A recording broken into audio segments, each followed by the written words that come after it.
அஸ்ஸலாமு அலைக்கும் வரஹ்மத்துல்லாஹி வபரகாத்துஹு. இன்றைய தினம் நம் எந்த வசனத்தை பற்றி பார்க்க இருக்கிறோம் என்றால், ஈமான் கொண்டவர்களுக்கும் கல்வி அறிவு கொடுக்கப்பட்டவர்களை பற்றி அல்லாஹ் குர்ஆன்ல என்ன கூறுகின்றான்?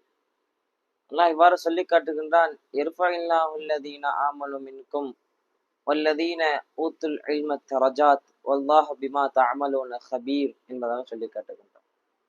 இதனுடைய அர்த்தம் என்னவென்று பார்த்தால், உங்களில் ஈமான் கொண்டவரும் கல்வி அறிவு கொடுக்கப்பட்டவர்களும் அல்லாஹ் அவர்களின் அந்தஸ்தை கண்ணியத்தை உயர்த்துகின்றான் என்பதாக அல்லாஹ் சொல்லி காட்டுகின்றான்.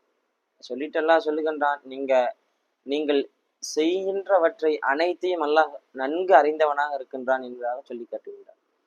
அப்போ ஒருவன் கல்வி அறிவு கொடுக்கப்பட்டவர்களும் ஈமான் கொண்ட ஈமான்தாரிகளும் அவர்களுடைய இருவர்களுடைய அந்தஸ்தையும் கண்ணியத்தையும் அல்லாஹ் இந்த சமூகத்தில் உயர்த்தி வைத்திருக்கின்றான் என்பதாக சொல்லி காட்டுகின்றான். ஒரு பழமொழி கூட ஒண்ணு சொல்லுவாங்க, சென்ற கல்வி கற்றவனுக்கு சென்ற இடமெல்லாம் சிறப்பு என்கின்ற சொல்லுக்கேற்ப அல்லாஹ் இந்த வார்த்தையை பயன்படுத்தி சொல்லியிருக்கின்றார்.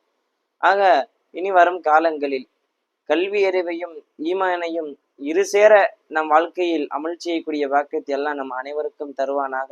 ஆமீன். அஸ்ஸலாமு அலைக்கும் வரஹ்மத்துல்லாஹி வபரகாத்துஹு.